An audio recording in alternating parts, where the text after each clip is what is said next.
Bah putain, on s'en sort plutôt bien quand même avec ce tirage de l'Europa League qui vient de se terminer il y a quelques minutes. Et comme je le disais, l'OL s'en sort vraiment bien comparé aux deux autres clubs français qui sont l'AS Monaco et l'Olympique de Marseille où là ça va être beaucoup plus compliqué. Les objectifs de l'OL cette année c'est quoi ?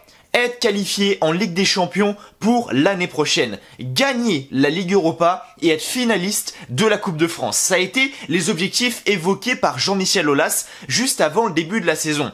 Pour le moment, j'ai envie de dire, on commence très bien en Europa League. L'objectif, c'est de gagner l'Europa League. Et l'OL est favori pour gagner l'Europa League au niveau du coefficient UEFA, étant donné que il y a, pas l'année dernière, mais du coup, il y a 2 ans, on a été en demi-finale de la Ligue des Champions.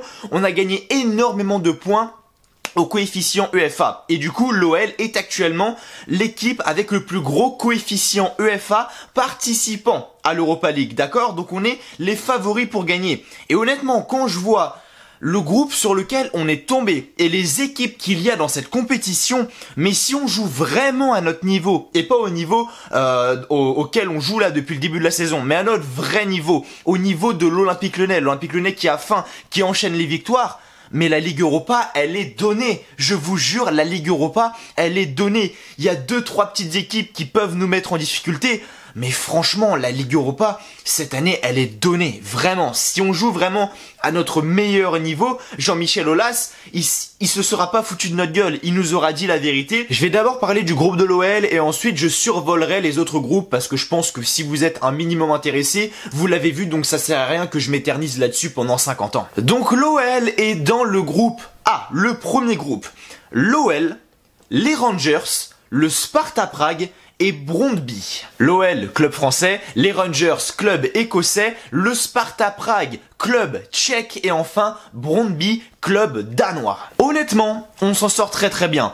On était dans le chapeau 1, donc déjà, c'est un avantage. C'est toujours mieux que tu sois dans le chapeau 1 que dans le chapeau 4, parce que forcément, si t'es dans le chapeau 4, tu tomberas toujours sur des équipes meilleures que toi. Alors que quand t'es dans le chapeau 1, bah justement, tu tomberas toujours sur des équipes logiquement moins forte que toi, d'accord? Alors il y a eu plein de nouvelles règles autour de l'Europa League avec toute cette histoire d'Europa Conference League, je vais pas en parler, je vous laisse aller faire vos recherches sur internet parce que ils expliqueront largement mieux que moi, ça c'est sûr, mais quand je regarde le groupe de l'OL, j'en ai parlé au tout début de la vidéo, franchement, le groupe est donné. Il y a peut-être, 2 équipes à craindre, entre guillemets, mais franchement, c'est craindre en un bien grand mot, hein, franchement, ça serait du coup les Rangers et Brøndby. Alors, pourquoi pas le Sparta Prague? Parce qu'on voit que le Sparta Prague est clairement une équipe en dessous du lot, voilà. Pour moi, ce qui va faire la différence avec Brøndby, qui est pour moi vraiment l'outsider number 1 de ce groupe, c'est qu'en fait, ils ont une ambiance incroyable là-bas. C'est au Danemark et ils ont une ambiance absolument phénoménale. Et à la maison, ça va être à mon avis très dur de gagner. Chez nous, ok, je pense que ça va passer tranquille. Par contre, chez eux, attention à ne pas se faire piéger parce que là-bas, il y a une ambiance de malade. Et les Danois, ils foutent vraiment le bordel. Et une ambiance, on sait que ça peut changer beaucoup de choses dans un match. Peter Bosz, notre entraîneur, le dit lui-même, ça peut changer beaucoup de choses, donc attention à ne pas se faire piéger là-bas. Et de même pour les Rangers, l'équipe de Steven Gerrard. C'est une équipe que j'admire. Voilà, les Rangers, une équipe vraiment que j'admire. Steven Gerrard a fait un travail absolument incroyable avec cette équipe-là. Ils sont en Europa League. Malheureusement, ils ont été quand même premiers du championnat d'Écosse, mais malheureusement, ils n'ont pas réussi à aller en Ligue des Champions parce qu'en fait, l'Écosse est tellement bas au niveau de l'UEFA que le premier est obligé de passer les barrages en fait pour se qualifier en Ligue des Champions. Vous imaginez, les premiers sont obligés de passer les barrages. Et du coup, les Rangers n'ont pas passé les barrages. Du coup, ils se retrouvent en Ligue Europa. Mais attention, ça peut être une équipe qui peut nous mettre en difficulté. Les Rangers, voilà. Ça va vite en contre-attaque, c'est une équipe qui aime beaucoup garder le ballon, Steven Gerrard a imposé son style de jeu, donc attention à eux. Je les regarde pas énormément, voilà, je peux vous mentir que, regardez, les Rangers, le Sparta Prague et Brøndby, c'est pas ce qui, voilà, me fascine le plus, pour vous dire la vérité, mais je me renseigne un petit peu à droite à gauche, voilà, sur Twitter, je regarde des petits résumés, des petites actions, etc. Et là, du coup, je vais, avoir un œil plus attentif, du coup, sur les Rangers, le Sparta Prague, et du coup, Brøndby. En fait, parce que c'est les équipes qu'on va affronter en Ligue Europa. Tout simplement. Ensuite, dans le groupe B, nous avons l'AS Monaco. Et oui, l'AS Monaco qui n'a pas réussi à passer les barrages de la Ligue des Champions pour se qualifier en Ligue des Champions et qui tombe dans le groupe B avec le PSV Eindhoven, la Real Sociedad et Sturm Graz. Sturm Graz, connais pas, mais en tout cas l'AS Monaco, attention au PSV Eindhoven et attention à la Real Sociedad. Dans le groupe C, très gros groupe, Naples, Leicester, Spartak Moscou et Legia. Legia, je ne connais pas, mais Naples, Leicester et le Spartak Moscou, ça joue au ballon, donc ça va être à mon avis un groupe assez intéressant à suivre. Le groupe D, composé de l'Olympiakos, Francfort, Fenerbahçe et Antwerp. Antwerp, connais pas, Fenerbahçe, je connais bien, Francfort aussi, et l'Olympiakos également. Voilà, c'est pas un groupe qui, voilà, va me faire regarder, ça c'est sûr, voilà, je vais pas regarder le groupe D comme ça avec des yeux grands ouverts, mais bon, à voir ce que les équipes qui sont dans le groupe vont faire lors de cette compétition en fait. Dans le groupe E, nous retrouvons nos amis marseillais, composés donc de la Lazio, le Lokomotiv Moscou, Marseille et Galatasaray. Je pense honnêtement que Marseille est tombé dans le groupe le plus difficile de cette Europa League. Parce que la Lazio, on sait très bien comment ça s'est terminé lorsque Marseille ont affronté la Lazio il y a quelques années. Hein, je pense que c'est pas de très bons souvenirs. Le Lokomotiv Moscou, ça joue bien au ballon, vraiment. Et le Galatasaray, c'est un peu comme Brøndby, c'est pas une équipe non plus hyper forte sur le papier, mais là-bas, mon pote, t'as une ambiance comme jamais t'as vu, hein.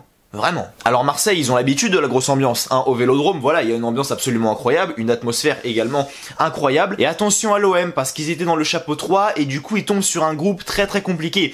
Et si je devais donner mon pronostic de ce groupe, ça serait la Lazio en premier, Galatasaray en deuxième, Marseille en troisième, et en quatrième, du coup, le Lokomotiv Moscou. Donc ça sentirait vraiment pas bon pour Marseille, qui sont tombés dans un groupe vraiment compliqué quand même. Ensuite, dans le groupe F, nous avons Braga, l'Étoile Rouge de Belgrade, Ludogorets et Midtjylland. Dans le groupe G, on a le Bayer Leverkusen, Celtic, le Betis Séville et Ferencvaros.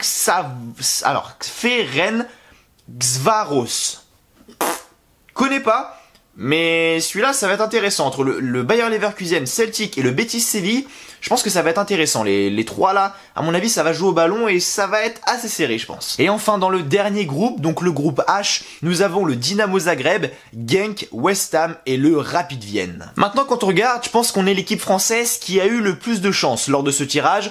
Monaco, je pense qu'ils peuvent s'en sortir. Par contre, Marseille, je vous souhaite vraiment bon courage parce que ça va être très compliqué.